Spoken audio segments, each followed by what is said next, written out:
الحمد لله رب العالمين وصلى الله وسلم وبارك على نبيه الأمين وعلى آله وصحبه أجمعين. اللہ تعالیٰ کی توفیق سے ہم آج اگلا دوسرا سیشن اپنے دروس رمضان کا کر رہے ہیں، اور یہ جو احکام صیام ہیں اس کے حوالے سے بھی دوسری نشست ہے. اللہ تعالیٰ صحیح بات کہنے، اس کو صحیح طرح بیان کرنے کی توفیق عطا فرمائے، اپنے دین کو سمجھنا، اس پہ عمل کرنا ہمارے لیے آسان بنائے. انشاءاللہ آج کا جو موضوع ہے وہ یہ کہ روزے میں کون سی چیزیں جائز ہیں اور کن چیزوں سے روزہ ٹوٹ جاتا ہے، جن کو نواقض صوم بھی کہا جاتا ہے. نواقض یعنی توڑنے والی، صوم کو، روزے کو توڑنے والی چیزیں. روزے کو توڑنے والی کون سی چیزیں ہیں؟ اس حوالے سے پہلی بات، روزے کو توڑنے والی چیزیں ان میں سے وہ چیزیں جن کا کہ قرآن مجید میں صراحت سے ذکر آیا ہے، وہ ایک بیوی سے ہم بستری کرنا اور دوسرا کھانا پینا. ان دو کا وضاحت سے قرآن پاک میں ذکر آیا.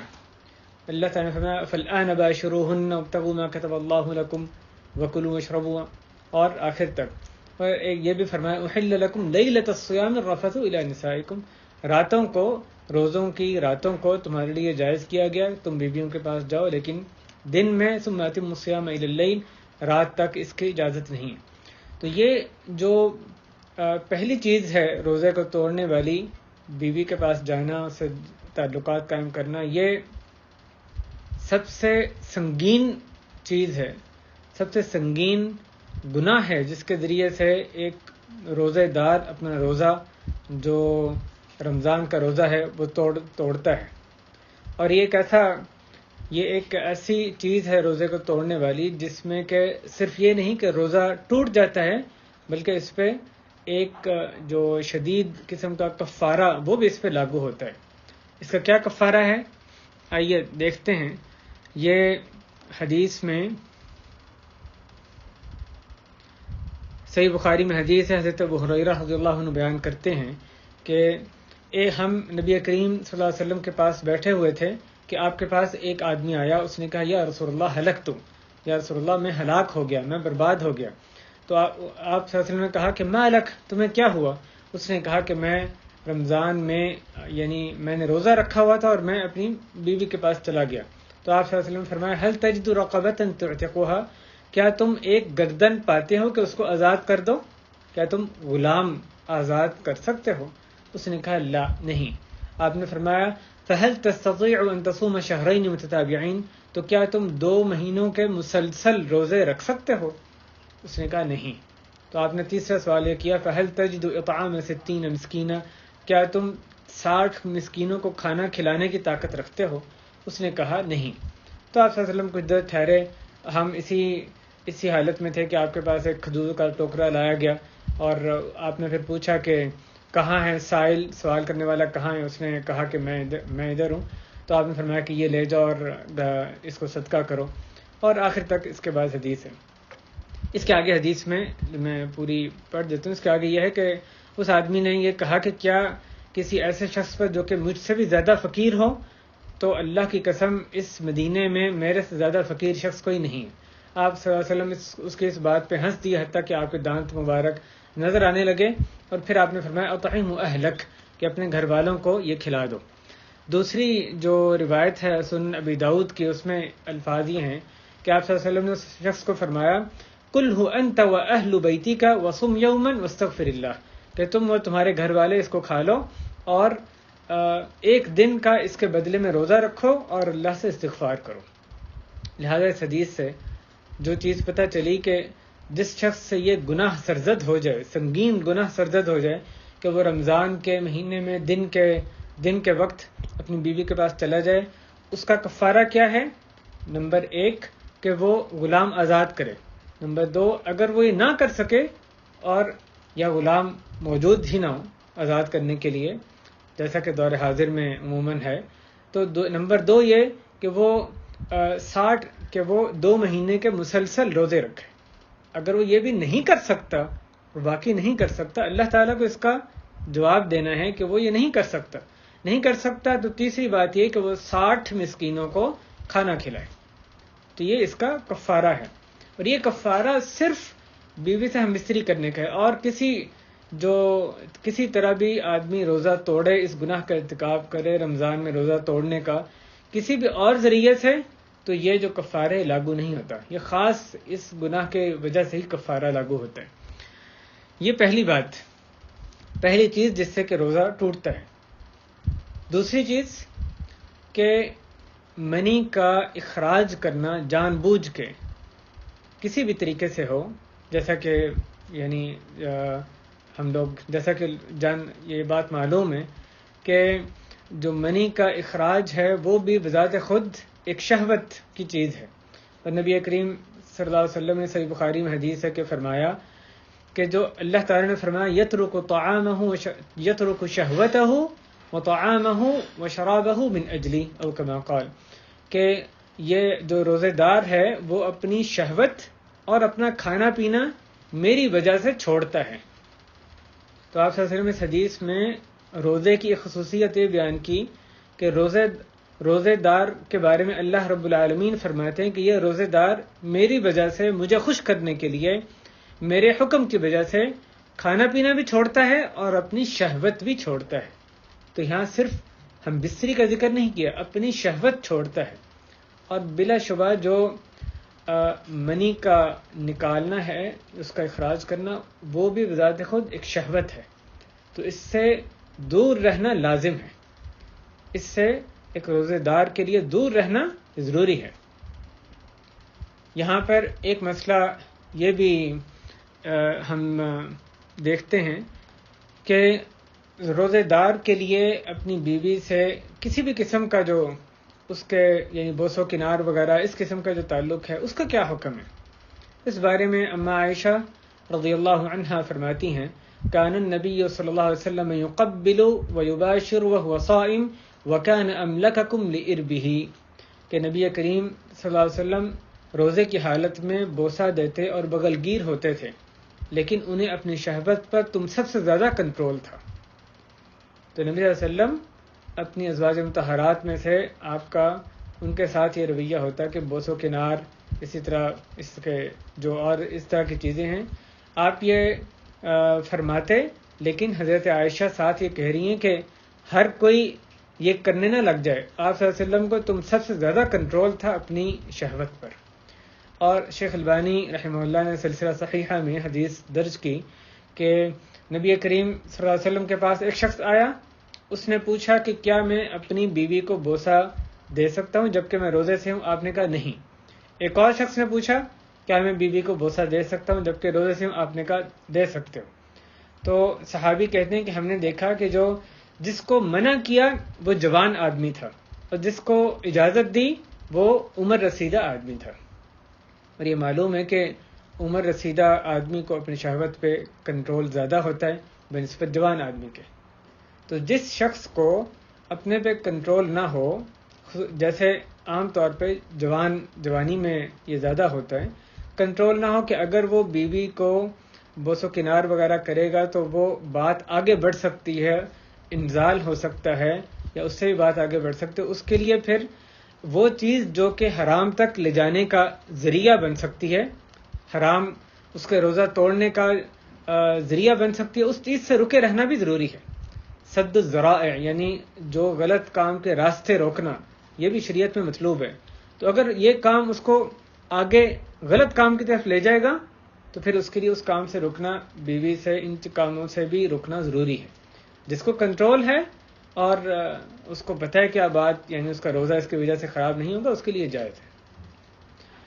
تو یہ دوسری چیز اس کے ضمن میں بات ذکر ہوئی کہ روزہ کس سے ٹوٹتا ہے؟ منی کے اخراج سے، لہذا یہ بھی روزے میں اس سے مکمل اجتناب کرنا چاہیے۔ نمبر 3 جس سے روزہ ٹوٹتا ہے، جیسا کہ ہم سب کو معلوم ہے، وہ کھانا پینا ہے۔ اللہ تعالیٰ نے اس کا ذکر فرمایا کھانے پینے کا، کہ کھانا پینا بھی صبح سے شام تک رکے رہنا لازمی ہے، اور بہت سی احادیث میں بھی اس بات کا ذکر فرمایا گیا یترک طعامہ وشرابہ وشہوتہ من اجلی، حدیث قدسی میں کہ وہ اپنا کھانا پینا اور شہوت میری وجہ سے چھوڑتا ہے، جیسا کہ پہلے بھی حدیث گزری. تو لہذا کھانا پینا جس بھی قسم کا ہو، تھوڑی مقدار زیادہ مقدار کچھ بھی کھائیں پیئیں، چاہے دوا لے رہے ہیں، چاہے کوئی کھانا لے رہے ہیں، چاہے اس چیز میں غذائیت ہے یا نہیں ہے، اس سے روزہ ٹوٹ جاتا ہے. اس میں یہ بات تو واضح ہے، جو چیز منہ سے ڈالیں گے اس سے روزہ ٹوٹ جائے گا. لیکن ایک اور چیز جو حدیث میں بتائی گئی کہ وہ چیز جو کہ ناک سے ڈال کے اندر تک پہنچائی جاتی ہے یا پہنچ جاتی ہے، اس سے بھی روزہ فاسد ہو جاتا ہے. حضرت لقیط بن صبرہ رضی اللہ تعالی عنہ وہ کہتے ہیں کہ میں نے نبی کریم صلی اللہ علیہ وسلم سے پوچھا کہ آپ مجھے وضو کے بارے میں بتائیے، تو آپ نے فرمایا کہ تم اچھی طرح وضو کرو اور اپنی انگلیوں میں خلال کرو، اور آگے فرمایا وَبَالِغْ فِي الْإِسْتِنْشَاقِ إِلَّا أَن تَكُونَ صَائِمًا، کہ تم مبالغت کرو، خوب اچھی طرح ناک میں پانی ڈالو، سوائے اس کے کہ تم روزے سے ہو. تو آپ صلی اللہ علیہ وسلم نے ان کو حکم دیا کہ ناک میں پانی اچھی طرح ڈالیں، کھینچ کے ڈالیں، سوائے اس کے کہ روزے سے ہوں. روزے کی حالت میں نرمی سے ڈالنا ہے. اس سے کیا معلوم ہوا کہ روزے میں ناک سے جو زور سے پانی ڈالا جائے، جس میں کہ یہ خدشہ ہے کہ وہ اندر سے حلق تک پہنچ سکتا ہے، تو اس سے روزہ خراب ہو سکتا ہے. اس سے روزہ خراب ہو سکتا ہے، تبھی تو آپ صلی اللہ علیہ وسلم نے منع کیا روزے میں زور سے پانی ڈالنے سے. لہذا ناک میں بھی کسی چیز کا اس طرح سے ڈالنا کہ وہ حلق تک پہنچے، حلق میں اس کا ذائقہ محسوس ہو، اس سے بھی روزہ ٹوٹ جاتا ہے. اسی کے ضمن میں یہ بھی بات ذکر کرنی مناسب ہے کہ جو ناک میں ڈراپس ڈالے جائیں، دوا جو ناک میں قطرے ڈالے جائیں، اس کا کیا حکم ہے؟ جواب یہ ہے، جیسے کہ علماء نے اس حدیث کی روشنی میں ہی فرمایا کہ اگر تو وہ قطرے صرف ناک تک محدود رہتے ہیں، آگے نہیں گزرتے، اس کا اندیشہ نہیں ہے، پھر جائز ہے. لیکن اگر وہ قطرے ایسے ہیں کہ ان کا وہ آگے حلق تک پہنچ سکتے ہیں، ان کا ذائقہ روزے دار حلق میں محسوس کرتا ہے، تو پھر اس سے اجتناب کرنا چاہیے، گریز کرنا چاہیے. کیونکہ ایسی چیز ناک میں ڈالی اور وہ حلق تک پہنچی، اس سے روزہ خراب ہوتا ہے. جہاں تک آنکھ میں یا کان میں قطرے ڈالنے کی بات ہے، ان سے روزہ خراب نہیں ہوتا. یہی جیسے مشائخ نے، علماء کرام، شیخ ابن باز، ابن عثیمین رحمہم اللہ اور دیگر علماء نے اس بارے میں یہی فرمایا کہ ہمیں کسی حدیث میں یہ دلیل نہیں ملتی کہ جو ڈراپ مثلا آنکھ میں ڈالا جائے یا سرما لگایا جائے، چاہے اس کا کبھی کوئی ذائقہ بھی ہمیں حلق میں محسوس ہو، یا کان میں جو دوا وغیرہ ڈالی جائے، تو اس سے روزہ ٹوٹتا ہو، اس کی کوئی دلیل نہیں ہے. لہٰذا ان دونوں جگہوں پہ کوئی دوا وغیرہ ڈالیں تو کوئی حرج کی بات نہیں، لیکن ناک میں احتیاط ضروری ہے. تو یہ کھانے پینے سے رکے رہنا یہ روزے میں ضروری ہے. اور یہ تین باتیں ہو گئیں. چوتھی بات جو کہ جس سے روزہ ٹوٹتا ہے، وہ چیزیں جو کہ کھانے پینے کے ہم معنی ہیں، یعنی کھانے پینے کے حکم میں ہیں. بے شک منہ سے یا ناک سے غذا گزارنا نہیں، لیکن اس کے حکم میں آتی ہیں. اس ضمن میں علماء نے جو چیزیں بیان کیں، وہ انجیکشن، وہ مثلا جس کو ٹیکہ کہا جاتا ہے، انجیکشن جو کہ غذائیت کا باعث ہو، جس سے کہ انسان کو کھانے پینے سے مستغنی کر دے، بے نیاز کر دے. یعنی آدمی کوئی کچھ بھی کھائے پیے نہیں، لیکن اگر وہ طاقت کا انجیکشن یا ڈرپ اس کو لگ رہی ہے تو وہ نہ بھی کھائے پیے تو اس کی طاقت بحال رہتی ہے. تو یہ چیز اس کو کھانے پینے سے مستغنی کرتی ہے. یعنی جو کام کھانے پینے سے ہونا تھا، وہی کام اس سے اس کو وہ طاقت دی جا رہی ہے. تو اس طرح کے جو انجیکشن ہیں، اس سے بھی روزہ ٹوٹ جاتا ہے، کیونکہ وہ کھانے پینے کے ہم معنی ہیں، اسی کے حکم میں ہیں. ہاں، اس کے علاوہ جو دوسرے انجیکشن ہیں، صرف دوا جس میں دی جاتی ہے، چاہے وہ درد کی دوا ہو، پین کلرز، یا اینٹی بایوٹکس ہوں، یا مثلا انسولین، شوگر کا پیشنٹ ہے، اس نے انسولین لگانی ہے، تو ان چیزوں سے روزہ خراب نہیں ہوتا. ایک اور چیز جو کہ کھانے پینے کے ہم معنی ہے، وہ خون چڑھانا ہے. آدمی کو مثلا جب بہت بلیڈنگ ہوئی اللہ تعالیٰ ہمیں محفوظ رکھے، کسی حادثے کا شکار ہوا کسی وجہ سے بھی، اب اس کو خون کی ضرورت ہے، جو طبیب لوگ اس کو خون کسی اور کا اس کو لگاتے ہیں، تو اس سے بھی روزہ ٹوٹ جاتا ہے، کیونکہ اس کو بھی وہ علماء نے کھانے پینے کے ہم معنی شمار کیا۔ لیکن جب آدمی کے لیے لازم ہو، اب کسی وجہ سے اس کو خون کی فوری طور پہ ضرورت ہے کہ اس کو خون انجیکٹ کیا جائے، خون دیا جائے، تو ایسی صورت میں اس کو یقیناً اجازت ہے، بلکہ ممکن ہے کہ اس کے لیے لازم ہو، اگر اس کو اپنی جان کا خطرہ ہے یا اس کے لیے ضرر رساں ہے خون نہ لگانا روزے میں، تو پھر اس کے لیے ضروری ہے کہ وہ خون لگوائے، ڈاکٹر اس کو لگائیں، لیکن اس کا یہ روزہ برقرار نہیں رہے گا، ٹوٹ جائے گا، بعد میں اس روزے کی قضا رکھے۔ تو یہ مریض کے حکم میں، جس کے لیے اللہ تعالیٰ نے رخصت دی کہ دوسرے دنوں میں اپنی گنتی روزوں کی پوری کرے گا۔ اسی طرح کھانے پینے کے ہم معنی ایک اور چیز وہ کڈنی ڈائلسس ہے، جو گردے جب فیل ہو جائیں، کام نہ کر رہے ہوں، اللہ تعالیٰ ہمیں تمام بیماریوں سے محفوظ رکھے، تو ایسی صورت میں جو خون نکال کے اس کو صاف کر کے پھر اس میں اور مواد ملا کے دوبارہ سے اندر ڈالا جاتا ہے خاص طریقے سے، تو جب یہ عمل کیا جائے اس سے بھی روزہ فاسد ہو جاتا ہے۔ ہاں، یہ کرنا جیسے پہلے ذکر کیا ممکن ہے کہ یہ لازمی ہو، مجبوری ہو، تو اس صورت میں پھر اس روزے کی قضا وہ جو مریض ہے بعد میں اپنی رکھے گا۔ یہ چیزیں ہیں، بعض چیزیں جو کہ کھانے پینے کے ہم معنی چیزیں ہیں، ان سے بھی روزہ ٹوٹ جاتا ہے۔ ایک اور جو چیز جس سے کہ اسی ضمن میں جو آتی ہے روزے کو توڑنے والی چیزیں، وہ حجامہ کروانا ہے۔ حجامہ یعنی جیسے سینگی لگوانا، جو کہ فاسد خون جس میں کہ نکالا جاتا ہے، خاص طرح سے کٹ لگا کے وہاں پہ ویکیوم بنا کے، تو فاسد خون خاص جگہوں سے جسم میں نکالا جاتا ہے۔ اس کے بارے میں علماء کا اختلاف ہے کہ کیا اس سے روزہ ٹوٹتا ہے کہ نہیں ٹوٹتا۔ تو ایک حدیث میں آپ صلی اللہ علیہ وسلم نے فرمایا افطر الحاجم والمحجوم، کہ حجامہ کرنے اور کروانے والے کا روزہ ٹوٹ گیا۔ لیکن دوسری طرف ہمیں ایسی احادیث بھی ملتی ہیں کہ آپ صلی اللہ علیہ وسلم نے حجامہ کروانے کی رخصت دی، اجازت دی، اور یہ حدیث بھی ملتی ہے کہ آپ صلی اللہ علیہ وسلم نے حجامہ کروایا جبکہ آپ احرام کی حالت میں روزے سے تھے۔ حضرت انس بن مالک رضی اللہ عنہ کے حوالے سے حدیث ملتی ہے کہ انہوں نے روزے کی حالت میں حجامہ کروایا۔ تو علماء کا ان حدیث کو جمع کرنے میں اختلاف ہے کہ کیا روزہ اس سے ٹوٹ جاتا ہے کہ نہیں ٹوٹتا۔ تو بعض نے کہا ٹوٹ جاتا ہے، اور دوسری جو رائے ہے جو کہ بہت سے علماء کی ہو یہ کہ یہ حدیث کے حجامہ کروانے والے کا روزہ ٹوٹ گیا، یہ منسوخ ہے دوسری حدیث سے، یعنی یہ حکم منسوخ ہو گیا، اور آخری حکم یہ تھا، ان علماء کہنے کہ آخری حکم یہ تھا کہ اس سے روزہ نہیں ٹوٹتا۔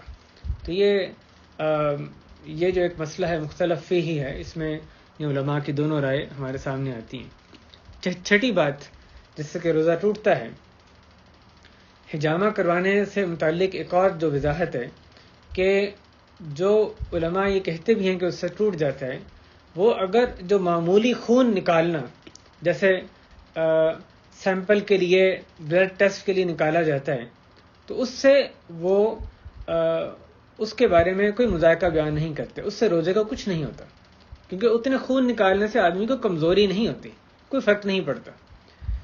ایک اور چیز جس سے روزہ ٹوٹتا ہے عمدن کرنا، وامٹنگ کرنا، جان بوجھ کے۔ نبی کریم صلی اللہ علیہ وسلم نے فرمایا من ذرعہ القی فلا قضاء علیہ ومن استقاء فعلیہ القضاء، کہ جس شخص پہ غالب آ گئی، یعنی اس کا اختیار نہیں تھا، زبردستی اس کو بیماری کی وجہ سے آ گئی، تو اس پر کوئی قضا نہیں، لیکن جس نے جان بوجھ کے کی تو اس کے لیے ضروری ہے، تو اس پر قضا دینی ضروری ہے۔ لہذا جو ہے وامٹنگ ہے، الٹی کرنا بھی اس کو بعض اوقات کہتے ہیں، اگر یہ خود سے آ گئی بغیر ارادے کے، بغیر اختیار کے، تو اس میں کوئی حرج کی بات نہیں، چاہے منہ بھر کے آئے، جتنی بھی اس کی مقدار ہو، اس سے روزہ نہیں ٹوٹتا۔ لیکن اگر آدمی نے کوئی ایسا عمل کیا کہ اس کے اپنے عمل سے وہ آئی ہے، مثلا اس کو معلوم ہے کہ فلاں جو اسمیل ہے وہ اس کو سونگھنے سے اس کو جو الٹی آتی ہے، یا اپنے پیٹ کو اس طرح سے دبانے سے الٹی آ سکتی ہے، یا مثلا منہ میں انگلی ڈالنے سے اس کو قے آتی ہے. تو اس طرح اس نے کوئی ایسا کام کیا جس سے خود وہ الٹی اپنی قے لے کر آیا، جان بوجھ کے قے کی، اس سے روزہ فاسد ہو جاتا ہے. ایک اور چیز جس سے روزہ کو خراب کرنے والی وہ یہ کہ روزہ توڑنے کی اگر پکی نیت کر لی جائے. مثلا اگر آدمی سفر میں ہے اور اس نے ارادہ کیا کہ نہیں میں سفر میں ہوں، میں نے روزہ نہیں رکھنا. ایک صورت یہ ہے کہ آدمی کہے کہ اگلا جو مثلا جہاں پہ کھانے کا مجھے کوئی سامان مل گیا، جیسے ہی ملا میں روزہ توڑ لوں گا، میں نے روزہ پھر جاری نہیں رکھوں گا. تو اس نے اپنی نیت کو اس کے ساتھ جوڑا ہے، نتھی کیا کہ جیسے ہی کچھ کھانے کو مل جائے گا میں روزہ توڑ لوں گا. اس سے تو روزہ خود سے نہیں ٹوٹے گا جب تک کہ اس کو کھانے کو ملتا نہیں، پھر وہ اپنا روزہ توڑے گا. لیکن دوسری نیت یہ ہے کہ میں نے روزہ توڑ لیا، میں نے روزہ نہیں رکھا، یا میں نے روزہ بے شک صبح رکھا تھا، اب میں روزہ نہیں ہے تو میں اب بغیر روزے کے ہوں. اگر یہ آدمی پکی نیت کر لیتا ہے تو وہ اس کا روزہ پھر ختم ہو گیا.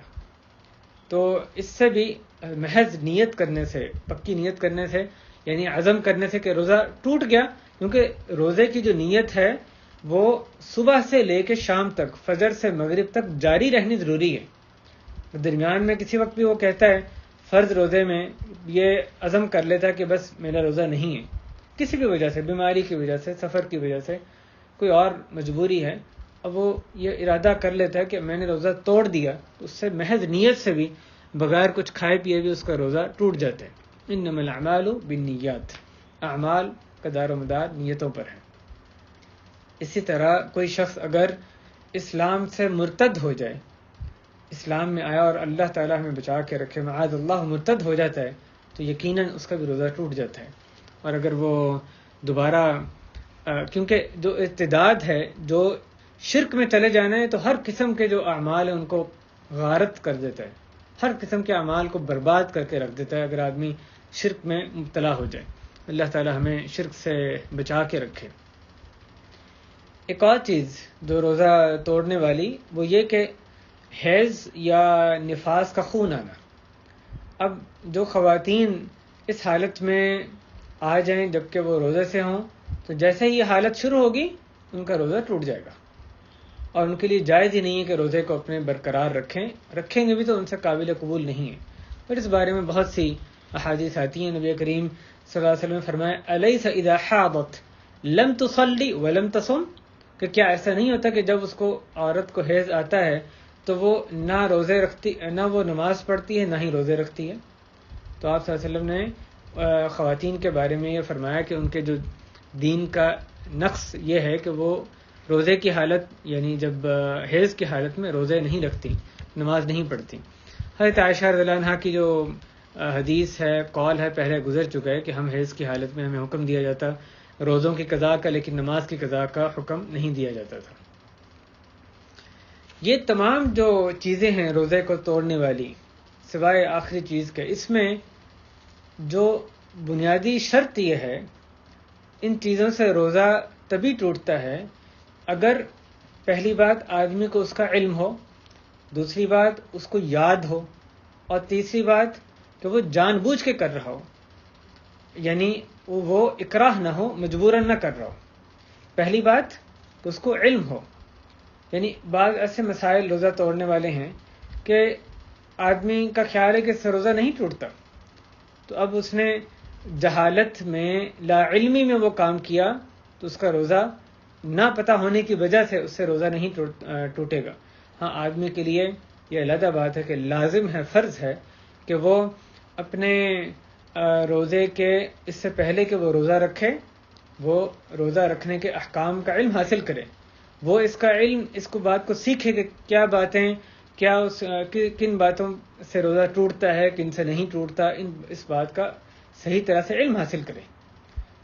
لیکن اگر لا علمی ہے، کسی خاص طور پہ جو بعض باریک مسائل ہیں اس کے لا علمی ہے، اس نے کر لیا، وہ سمجھ رہا ہے روزہ اس سے برقرار ہے، تو یہ ایک اس کا عذر بن سکتا ہے. دوسری بات، یہ پہلی بات ہوگی علم. دوسری بات یہ کہ اس کو یاد ہو. یعنی اس کو یاد ہو کہ اس کا روزہ ہے. ایک آدمی بھول کے کھا پی لے تو نبی کریم صلی اللہ علیہ وسلم نے اس کے بارے میں فرمایا کہ اذا نسی فاکل وشرب فلیتم صومه فانما اطعمه اللہ وسقاه، کہ اگر وہ بھول گیا اور اس نے کھا پی لیا تو وہ اپنا روزہ پورا کرے، کیونکہ اللہ تعالیٰ نے اس کو کھلا پلا دیا ہے. تو آدمی بھول کے اس کو یاد ہی نہیں رہا کہ اس کا روزہ ہے، اس نے کھانا پینا شروع کر دیا، جتنا بھی وہ کھا لے پورا پیٹ بھر کے اس نے کھانا کھا لیا، اس کا روزہ نہیں ٹوٹے گا جب تک کہ اس کو یاد نہیں آتا. جیسے ہی اس کو یاد آیا جو کچھ اس کے منہ میں تھا وہ بھی اب نگلنا اس کے لیے حرام ہے، مزید وہ کچھ بھی نگلے گا تو اس کا روزہ فاسد ہو جائے گا. جو کچھ منہ میں ہے فوری طور پہ اس کو بھی تھوک دینا لازم ہے، ورنہ روزہ اس کا فاسد ہو جائے گا. تو جب تک بھول کے کوئی بھی کام وہ کر رہا ہے، یعنی اس کو یاد ہی نہیں رہا کہ روزہ ہے، ایسی صورت میں وہ کوئی کام کرتا ہے تو ایسے میں اس کا روزہ نہیں ٹوٹتا. اور یہ دوسری شرط، روزے کو توڑنے والی جو چیزیں ہیں ان سے روزہ 3 شرطوں کے ساتھ ٹوٹتا ہے. ان میں سے دوسری شرط. تیسری شرط یہ کہ وہ جان بوجھ کے اپنے ارادے سے وہ کام کر رہا ہو. اس میں 2 باتیں آتی ہیں. ایک تو یہ کہ اس کو غلطی سے وہ کام نہ ہو گیا ہو، آدمی نے کلی کی، اس کو پتہ ہے، یاد ہے اچھی طرح کہ روزہ ہے، اچانک غلطی سے پانی اندر چلا گیا، اب اس پہ اس کا کوئی مواخذہ نہیں ہے. جس پہ اس کا اختیار نہیں، اچانک غلطی سے ایک کام ہو گیا تو اس پہ مواخذہ نہیں ہے، اس سے روزہ اس کا نہیں ٹوٹے گا. اللہ تعالیٰ نے فرمایا لیس علیکم جناح فیما اخطأتم به ولکن ما تعمدت قلوبکم، کہ جس میں تم نے غلطی کر لی اس میں تم پر کوئی گناہ نہیں. اور حدیث میں آتا ہے عفی عن امت الخطأ والنسیان وما استکرہوا علیہ، کہ میری امت سے معاف کر دیا گیا بھول چوک، غلطی، بھول چوک اور جس پر ان کو مجبور کر دیا جائے. لہذا اگر غلطی سے اچانک بغیر ارادے کے کوئی کام ہو جائے تو اس سے روزہ نہیں ٹوٹتا.